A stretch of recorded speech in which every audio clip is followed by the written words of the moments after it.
가을비가 인천 위로 쉴 새 없이 쏟아지고 있었다. 박준호의 낡은 재킷 사이로 빗물이 스며들었고 그는 공무원들이 가구를 트럭에 싣는 모습을 바라보고 있었다. 하나하나의 가구가 추억을 담고 있었다. 5 아이가 함께 밥을 먹으며 자란 식탁, 아내가 수십 년간 모은 지혜로 가득 채운 책장, 아이들 하나하나를 품에 안고 젖을 먹이던 흔들이자. 그의 아내 김수연은 낡은 픽업 트럭 안에 앉아 있었다. 코에는 산소 튜브가 연결되어 있었고 한 손은 독일 셰퍼드의 머리 위에 보호하듯 올려져 있었다. 백호, 흰 호랑이라는 이름의 이 개는 6주 전 압류 통지서가 도착한 이후로 그녀의 곁을 한시도 떠나지 않았다. 9살인 셰퍼드의 주둥이에는 흰털이 나기 시작했지만 눈빛은 여전히 날카롭고 경계심이 가득했다. 장남 박민준이 고급 우산으로 맞춤 양복을 가리며 다가왔다. 그의 아내 윤하나는 수입 SUV 안에서 시부모와 눈을 마주치지 않으려 애쓰며 기다리고 있었다. 아버지, 민준이 격식을 차려 말했다. 형편에 맞지 않게 사시면 안 됩니다. 그는 마닐라 봉투를 내밀었다. 강원도에 요양원이 있어요. 석양의 소나무라는 곳인데요. 자리가 났고 다음 주에 2분 모두 받아주기로 했습니다. 준호는 아들을 바라보았다. 요양원? 우리가 병신이냐? 민준아, 어머니가 약도 먹어야 하고 돌봄이 필요한 건 맞지만 우리끼리 해낼 수 있어. 비용도 적당하고 어머니께 좋은 의료시설도 갖춰져 있어요. 민준이 백호를 흘끗 보았다. 근데 반려동물은 안 됩니다. 준호의 목소리가 갈라졌다. 백호는 우리와 모든 걸 함께 해왔어. 우리가 이 집을 담보로 잡아서 코로나 때 내 식당을 살렸잖아. 내 여동생 로스쿨 학비도 대줬고 내 남동생 빚도 갚아줬어. 47년을 이 집에서 살았는데 이제 우리 가족을 버리라는 거냐? 걔는 가족이 아니에요. 아버지. 민준이 이 대화를 수없이 연습한 사람처럼 한숨을 내쉬었다. 하나가 마침내 SUV에서 내렸다. 명품 하이힐이 젖은 포장도로 위에서 딸깍거렸다. 아버지, 현실적으로 생각하세요. 2분 다 연로하시고 편찮으시고 솔직히 저희가 감당할 수 없는 짐이에요. 적게도 또 다른 비용일 뿐이에요. 수연이 트럭에서 힘겹게 내렸다. 산소통이 마지못해 따라오는 그림자처럼 끌려왔다. 우리가 너희한테 평생 모은 돈을, 노후 자금을, 집을 다 줬어. 우리 안전보다 너희 미래를 선택했는데 개 한 마리도 못 키우게 하는 거야? 딸 박은지가 방수 포트폴리오에 법률 서류를 담아 다가왔다. 45세 서울의 로펌에서 성공을 거둔 그녀는 감정 없는 효율성의 기술을 완벽히 익힌 상태였다. 백호는 보호소로 보내기로 했어요. 그녀가 발표하듯 말했다. 지금 상황에서 가장 인도적인 선택이에요. 인도적이라고? 준호는 뭔가가 내면에서 무너지는 걸 느꼈다. 심장이 부서지는 게 아니라 인내심이 마침내 산산조각 나는 것이었다. 내가 30년 동안 현대공장에서 주 60시간씩 일한 게 네가 변호사 되라고 그런 거야. 내 어머니가 섬유공장에서 폐를 망가뜨린 게 내 학비 대려고 그런 거야. 이게 네가 말하는 인도적이냐? 무거운 침묵이 내려앉았다. 우산 위로 떨어지는 빗소리와 수연의 산소 치익치익 소리만이 침묵을 깼다. 민준이 주머니에 손을 넣어 녹슨 열쇠 꾸러미를 꺼냈다. 하나 더 있어요. 할아버지의 백두산 근처 땅이요. 저희가 드릴 수 있는 건 그것뿐이에요. 오두막이 대부분 서 있어요. 산 공기가 어머니 호흡에 도움이 될지도 몰라요. 그의 표정이 잠시 부드러워졌다. 근데 아버지, 진심으로, 저게는 거기서 겨울을 못 버텨요. 늙었잖아요. 꼭, 그는 문장을 끝맺지 않았지만 함축된 의미가 서리처럼 공중에 맴돌았다. 아버지처럼. 준호의 목소리가 자기 자신에게도 낯선 무언가로 굳어졌다. 백호는 우리가 가는 곳에 같이 가. 협상의 여지가 없어. 아이들이 서로 눈빛을 교환했다. 반은 짜증, 반은 최소한의 효도를 다했다는 안도감. 그들이 고급 차량을 몰고 떠나자 준호는 봉투에 남겨진 메모를 펼쳤다. 시간 되면 찾아뵐게요. 이해해주세요. 추신. 개를 꼭 키우시겠다면 오두막에서 80km 거리에 동물병원이 있어요. 수연의 목소리가 빗소리에 겨우 들릴 만큼 작게 그를 현실로 돌려보냈다. 결혼한 지 50년, 5 아이를 키웠는데 우리 이야기가 이렇게 끝나는 거야? 백호가 부드럽게 낑낑거리며 그녀의 손을 핥았다. 마치 이게 끝이 아니라고 약속하는 것처럼. 트럭의 헤드라이트가 마침내 낡은 표지판을 비추었다. 청룡리에 오신 것을 환영합니다. 1952년 설립. 마지막 커브를 돌자 그들의 희망에 대한 답이 처참하게 드러났다. 마을은 없었다. 단지 버려진 광산 정착지의 뼈대만 남아있었다. 헤드라이트가 무너진 건물들, 녹슨 장비들, 그리고 중앙에 있는 그들의 새 집을 훑었다. 지붕 절반이 내려앉고 창문은 깨지고 현관은 부러진 턱처럼 축 처진 통나무집. 조상님들, 준호가 속삭였다. 이미 깊었던 배신감이 자녀들의 선물이 진정한 본질을 깨달으며 더 깊어졌다. 백호가 한번 짧게 짚고는 준호가 문을 여는 순간 트럭에서 뛰어내렸다. 야생으로 도망갈 거라는 여정 내내 준호를 괴롭혔던 두려움과 달리 걔는 체계적으로 부지를 돌기 시작했다. 코를 땅에 대고 경계선을 설정하듯이 뭐 하는 거야? 수연이 물었다. 그녀의 숨이 얼어붙은 공기 속에서 유령 같은 입김을 만들었다. 우리 애들보다 똑똑한 거지. 준호가 중얼거렸다. 안전한지 확인하는 거야. 그들에게는 현금 90만 원, 일주일쯤 버틸 통조림, 12일 후면 떨어질 수연의 필수약, 그리고 도시에서는 충분해 보였지만 이 높은 고도에서는 너무나 부족하게 느껴지는 큰 사료 봉지가 있었다. 오두막 안의 황폐함은 완벽했다. 무너진 부분으로 눈이 들어와 거실이었을 곳에 눈더미를 만들었다. 녹슨 나무 난로가 한쪽으로 기울어져 있었다. 주방 싱크대는 오래전에 병에서 분리되었고 동물 배설물이 여러 종이 이 공간을 차지했음을 말해주었다. 준호가 뒤집힌 상자 위에 주저앉았다. 산 자체의 무게처럼 상황의 거대함이 그를 짓눌렀다. 여보, 내가 당신한테 못할 짓을 했어. 애들한테 다 줬는데 이제. 그가 두꺼운 털에도 불구하고 떨고 있는 백호를 바라보았다. 걔들 말이 맞았나 봐. 데려오면 안 됐어. 수연의 산소 농축기가 희박한 공기 속에서 힘겹게 작동하며 그녀가 천천히 그의 곁으로 갔다. 그녀는 그의 거친 손을 잡고 다른 손으로는 백호의 귀 뒤를 긁어주었다. 박준호 씨, 우리가 IMF 외환위기도 버텼고 공장 월급으로 5 아이를 키웠고 부모님도 품위 있게 보내드렸잖아. 우리 셋 아직 안 끝났어. 그녀의 눈에서 진단받은 이후로 보지 못했던 결연함이 번뜩였다. 게다가 그녀가 깨진 창문 사이로 희미하게 보이는 환영 표지판을 가리키며 말을 이었다. 이 산에서 새로 시작한 게 우리가 처음은 아니야. 그리고 여기 백호는 우리 아이들이 50년 동안 보여준 것보다 발바닥 하나에 더 많은 충성심을 갖고 있어. 마치 신호라도 받은 듯 백호가 갑자기 귀를 세우고 부서진 문 너머 어둠을 향해 바라보았다. 낮은 으르렁거림이 가슴에서 울려 퍼졌다. 공격적이지 않고 경계하는. 왜 그래, 얘야? 준호가 걔의 강렬한 시선을 따라갔지만 소용돌이치는 눈 외에는 아무것도 보이지 않았다. 저 애는 항상 우리가 감지 못하는 걸 느꼈어. 수연이 중얼거렸다. 어쩌면 그게 여기서 우리한테 필요한 거야. 백호가 문으로 가서 서서 기다렸다. 그의 자세가 분명했다. 따라와. 모든 논리에 반해서 준호는 자신이 일어나는 것을 느꼈다. 어디 가는 거야? 밖에 얼어 죽겠는데. 하지만 수연은 이미 산소통을 집으려 하고 있었다. 우리 애들보다 저개를 더 믿어. 뭘 찾았는지 보자. 그들은 눈속을 헤치며 백호를 따라 본체에서 20m 떨어진 곳에 있는 저장고로 보이는 곳으로 갔다. 문은 거의 묻혀 있었지만 걔는 목적을 가지고 파기 시작했다. 준호가 얼어붙은 손잡이를 당길 수 있을 때까지 눈을 치웠다. 준호의 손전등에 비친 안쪽은 콘크리트 방으로 수십 년 된, 하지만 여전히 밀봉된 보존병들과 함께 장작 더미, 기본 도구들, 그리고 가장 놀랍게도 2개의 가득 찬 탱크가 달린 소형 프로판 히터가 있었다.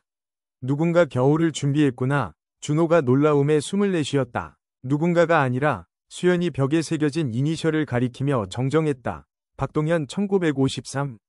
당신 할아버지야. 박동현. 백호가 그들 옆에 앉았다. 꼬리가 먼지 낀 바닥을 쓸었고 표정은 거의 으쓱하는 듯했다. 잘했어. 준호가 속삭였다. 아주 잘했어. 그날 밤 그들은 프로판 히터를 간헐적으로 켜고 백호를 사이에 두고 체온을 나누며 트럭에서 잤다. 밖에서는 눈보라가 그들의 생존에 불만을 품은 듯 포효했다. 하지만 집을 떠난 이후 처음으로 준호는 절망이 가슴을 짓누르지 않은 채 잠들었다. 아침에 깨어보니 백호가 트럭 창문에서 경계하며 앉아 오두막 뒤 산비탈을 뚫어지게 바라보고 있었다. 폭풍이 지나가고 잔인하면서도 숨막히게 아름다운 풍경이 드러났다. 서리로 덮인 소나무가 공터 주변에 보초처럼 서 있고 떠오르는 해가 눈 덮인 봉우리들을 불과 금빛의 기념비로 바꾸고 있었다. 뭐가 보여, 얘야? 백호가 부드럽게 낑낑거리며 창문을 발로 긁었다. 그 옆에서 수연이 움직였다. 그녀의 호흡은 오늘 아침 더 나빠 보였다. 고도가 부담을 주고 있었다. 뭐가 잘못된 거야? 모르겠어. 백호가 저 위 뭔가에 사로잡혀 있어. 나중에 준호가 오두막의 피해를 살피며 무엇을 구할 수 있을지 계산하는 동안 백호는 경계를 유지했다. 걔는 주기적으로 부지를 돌며 코를 땅에 대다가 같은 산비탈 구역을 다시 바라보곤 했다. 정오 무렵 그 패턴은 무시하기엔 너무 뚜렷해졌다. 제가 우리한테 따라오라는 것 같아. 준호가 마침내 말했다. 나는 저 등반을 할 수 있을지 모르겠어. 수연이 인정했다. 준호는 불가능한 선택에 직면했다. 백호의 끈질긴 안내를 따를 것인가? 아니면 한 번 숨 쉴 때마다 고통받는 수연 곁에 있을 것인가? 당신은 여기 있어. 그가 결정했다. 뭐가 저렇게 흥분하게 하는지 보고 올게. 하지만 백호는 수연 없이 움직이지 않았다. 준호가 혼자 떠나려 하자 걔는 그녀 옆에 딱 붙어서서 움직이기를 거부했다. 당신을 떠나지 않으려고 해. 준호가 깨달았다. 저 위에 뭐가 있든 당신도 봐야 한다고 생각하는 거야. 수연의 얼굴에 결연함이 번뜩였다. 막내딸의 졸업을 보지 못할 거라고 의사들이 말했을 때와 같은 표정. 그때도 그녀는 그들이 틀렸음을 증명했다. 그럼 휴대용 탱크 좀 도와줘. 등반은 고통스러웠다. 몇 미터마다 수연은 나무나 바위에 기대 쉬어야 했고 산소에도 불구하고 호흡이 얕고 빨랐다. 준호는 그녀가 힘들어하는 모습을 보며 가슴이 찢어졌다. 하지만 백호는 인내심 있게 남아 그들이 멈출 때마다 기다렸다가 수연이 충분히 회복하면 부드러운 지짐으로 앞으로 나아가게 했다. 반 킬로미터쯤 올랐을 때 백호가 앞으로 달려가 바위 무더기 뒤로 사라졌다. 그의 흥분된 지짐이 산비탈에 메아리 쳤다. 백호야, 뭘 찾은 거야? 얘야. 바위를 돌아서자 그 광경이 두 사람을 멈추게 했다. 자연적인 움푹 파인 곳에 김이 나는 연못이 자리 잡고 있었다. 약 10m 너비의 맑은 물이 매끄러운 돌로 둘러싸여 있었다. 영하의 온도에도 불구하고 수증기가 수면에서 피어올라 겨울 햇살 속에 신비로운 안개를 만들고 있었다. 온천이네. 준호가 숨을 내쉬었다. 백호가 연못 가장자리에 자랑스럽게 서서 꼬리를 흔들었다.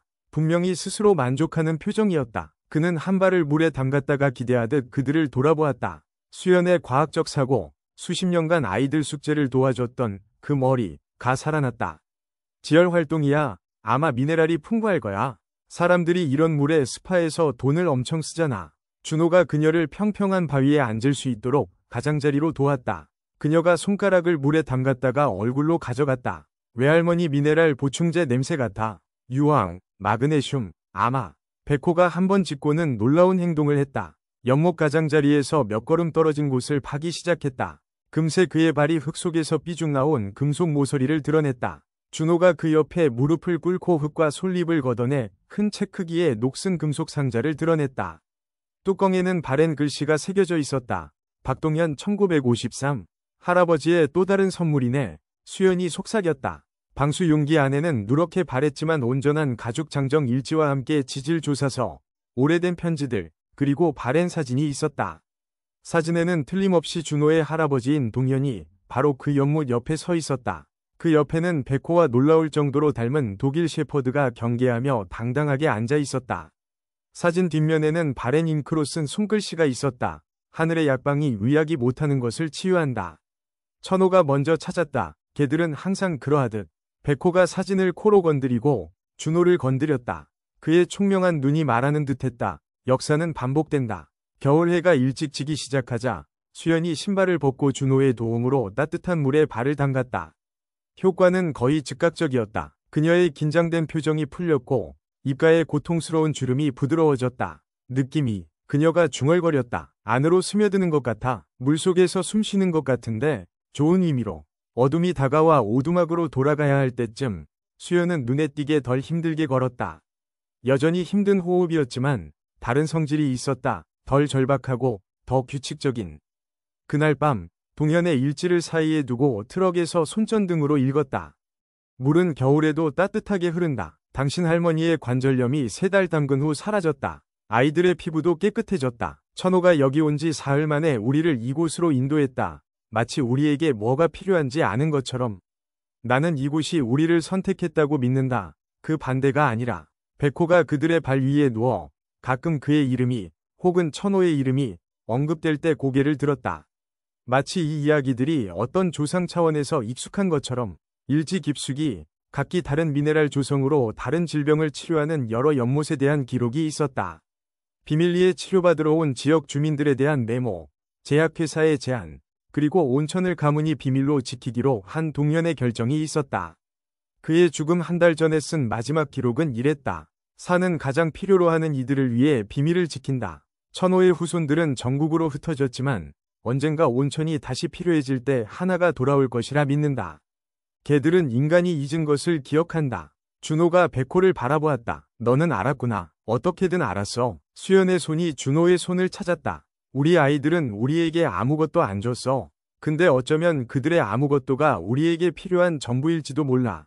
봄이 고지때에 갑자기 찾아왔다. 마치 겨울이 하룻밤 사이에 항복한 것처럼 눈이 산비탈 위로 물러나고 초원에는 거의 마법처럼 빠르게 야생화가 피어났다. 유령 마을에 무너진 오두막이었던 것이 이제 정성스럽게 가꾼 부지 한가운데 정겨운 집이 되었다. 준호는 기본 수리를 넘어 수연이 햇빛 아래 앉아 번창하는 정원을 돌볼 수 있는 덮인 현관을 추가했다. 태양광 패널이 남양 지붕에서 빛났고 동현의 일지에서 배운 기술로 재건한 돌 굴뚝이 서쪽 벽을 단단히 지탱했다. 백호는 반려견 이상의 존재가 되었다. 그들의 일상에서 함께 일하는 파트너였다. 개는 매일 아침 부지 경계를 순찰하며 야생동물, 사슴, 멧돼지, 그리고 가끔 전략적인 지짐으로 쫓아내는 반달가슴곰을 알리는 루틴을 만들었다. 수연의 정원은 고지대 재배에 대한 통념을 뒤엎었다. 온천수로 관계하여 그녀는 놀라운 크기와 활력의 채소를 생산했다. 상추는 무성하고 달콤하게 자랐다. 뿌리 채소는 예상 시간의 절반에 성숙했고 허브는 강화된 향과 풍미로 번성했다. 미네랄 성분 때문이야. 그녀가 토양 샘플을 검사하며 준호에게 설명했다. 이 온천이 우리에게 하는 것처럼 식물에게도 영양을 공급하는 거야. 그들의 신체 변화는 무시할 수 없게 되었다. 도착했을 때 20년은 더 늙어 보이던 준호가 이제 새벽부터 해질녘까지 자신도 놀랄 에너지로 일했다. 30년은 젊어진 기분이야. 그가 어느 저녁 수연에게 말했다. 두 번째 기회를 받은 것 같아. 시계가 거꾸로 가고 있어. 그녀가 자신의 모습을 살피며 놀라워했다. 완전히 희었던 머리카락이 이제 젊은 시절의 검은색 줄기를 보여주었다. 백호도 온천의 효과를 보여주었다. 도착했을 때 심하게 희었던 주둥이가 이제 희색보다 검은색이 더 많았다. 털은 건강하게 윤이 났고 에너지는 산비탈을 오르내리며 끝없어 보였다. 동현의 일지를 따르고 백호의 설명할 수 없는 지식에 인도되어 준호는 각 온천 장소에 적절한 연못을 만들었다. 돌과 재활용 목재를 사용해 다양한 깊이와 온도의 욕장을 만들었다. 각 온천은 이제 그 특성에 맞는 특별한 시설을 갖추었다. 호흡에 효과가 있는 호흡 온천에는 덮인 명상 플랫폼이 있었고 관절 온천은 적절한 지지대가 있는 편안한 벤치로 둘러싸였다. 피부 온천에는 완전히 잠길 수 있는 완만한 진입풀이 있었다. 주목할 만한 발견은 백호가 다친 야생동물을 특정 온천으로 데려오기 시작했을 때 나왔다. 발이 다친 여우를 피부 온천으로 부드럽게 몰았다. 호흡이 힘든 사슴은 호흡 온천으로 인도되었다. 가장 극적으로 정원에 추락한 다친 두루미에게 백호가 조심스럽게 다가가 경비를 서는 동안 준호가 개의 분명한 신호를 따라 새의 다친 날개를 치유 온천물에 담갔다. 며칠 만에 두루미는 날아갈 수 있을 만큼 회복되었다. 개가 우리에게 필요한 걸 찾는 게 아니야.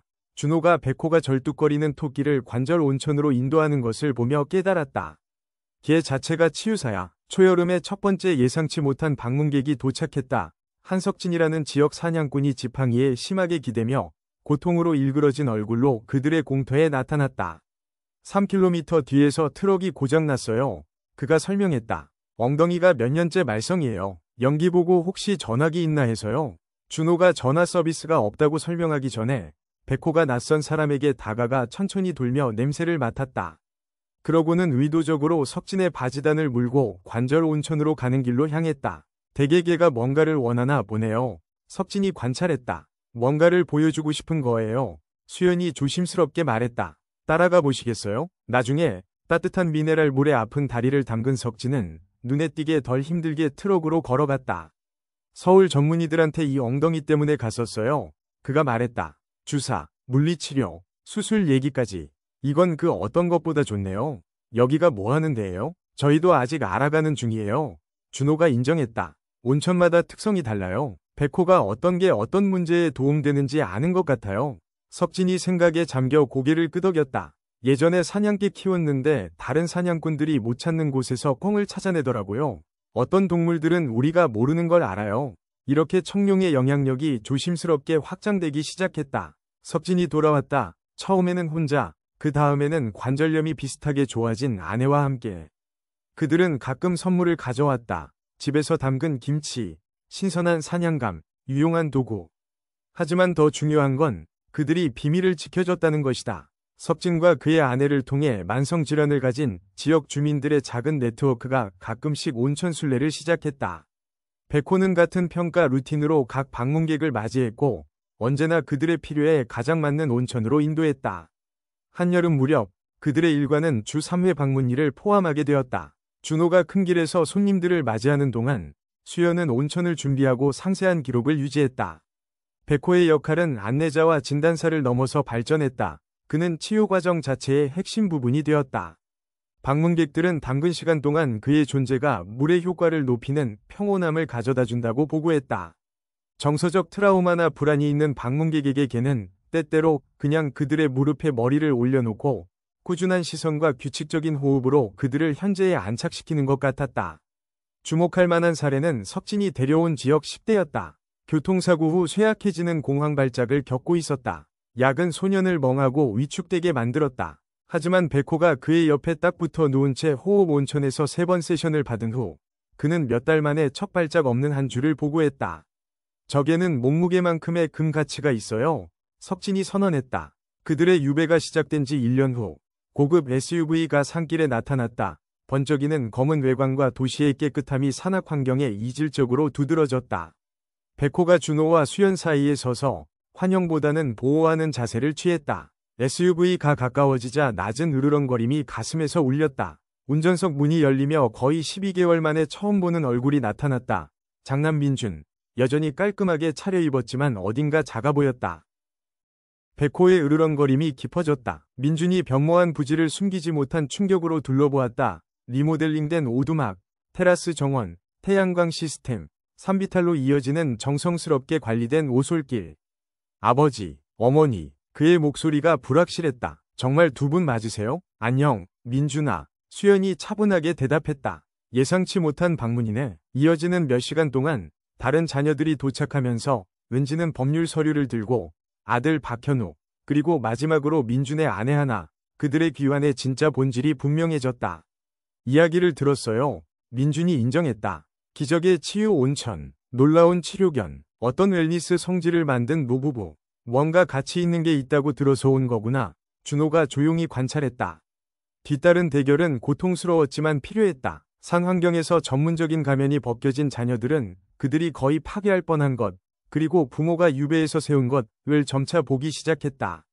파괴적인 폭풍이 그들 모두를 청룡에 몇 주간 가두어 근접함과 공동의 목적을 강요했다. 홍수로부터 부지를 보호하려고 아버지 곁에서 일하며 현우는 첫 번째 모형 비행기 만드는 법을 가르쳐준 아버지를 재발견했다. 수연의 정원을 구하는 것을 도우며 하나는 한 번도 제대로 알지 못했던 시어머니와 연결되었다.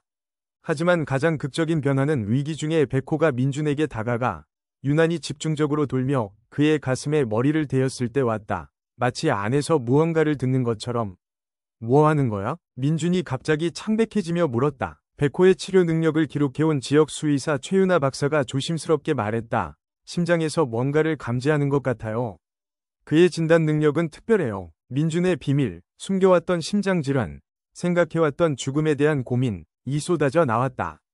백호의 인도 아래, 동현의 일지에도 심장 문제에 도움이 된다고 기록된 호흡 온천에서 치료를 시작했다. 몇 주 만에 그의 심장 전문의는 그의 호전을 의학적으로 설명할 수 없다고 표현했다. 박준호와 김수연이 낡은 트럭과 늙은 독일 셰퍼드만을 데리고 청룡에 도착한 지 3년 후 버려진 광산 마을은 특별한 것이 되었다. 신체적, 정서적 상처가 치유되는 힐링 성지. 딸 은지가 이제 기꺼이 제공한 법률 전문성으로 설립된 청룡 힐링재단은 온천이 결코 사업화되거나 착취되지 않도록 보장했다. 방문객들은 광고가 아닌 추천으로 왔고 간소한 오두막에 머물며 온천의 특별한 속성을 존중하는 안내 아래 경험했다. 이제 12살이지만 반 정도 나이의 개처럼 활력 있게 움직이는 백호는 여전히 운영의 심장이었다.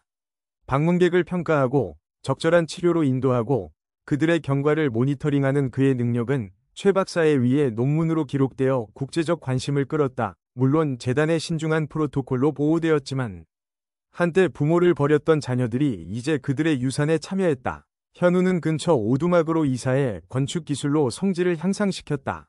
은지는 법률 실무를 환경보호 쪽으로 전환했다. 물질적 취득으로 정의되던 하나조차 성지의 치유 이야기를 기록하는 데서 새 정체성을 찾았다.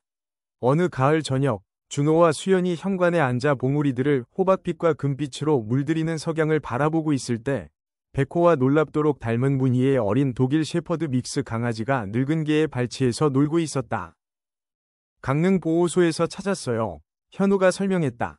백호 생각나게 하는 게 있어서요. 최 박사가 백호와 유전자 마커를 공유한다네요. 아마 후손일 거래요. 준호는 할아버지의 일지 기록을 떠올렸다. 개들은 인간이 잊은 것을 기억한다. 백호는 인내심 있는 눈으로 강아지를 바라보며 가끔 부드러운 밀침으로 그녀의 움직임을 인도하고 각 온천으로 가는 길을 가르치고 코와 본능으로 방문객을 평가하는 법을 보여주었다. 다음 세대네. 수연이 준호의 손을 잡으며 중얼거렸다. 우리 이야기가 끝나는 줄 알았어. 준호가 되새겼다. 대신 세장이 시작되는 거였어. 수연이 고개를 끄덕였다. 그녀의 호흡은 이제 편했다. 산소통은 오래전에 창고에 버려졌다. 우리 아이들이 우리를 쓸모없는 것처럼 버렸어. 산이 우리에게 아직 목적이 있다는 걸 보여줬어. 백호가 쉬던 자리에서 일어나 그들에게 다가왔다. 강아지가 따라왔다. 그는 준호의 무릎에 머리를 올렸다. 그 총명한 눈에 세대를 가로지르는 지혜가 담겨 있었다. 천호에서 백호로, 할아버지에서 손자로, 유배에서 구원으로.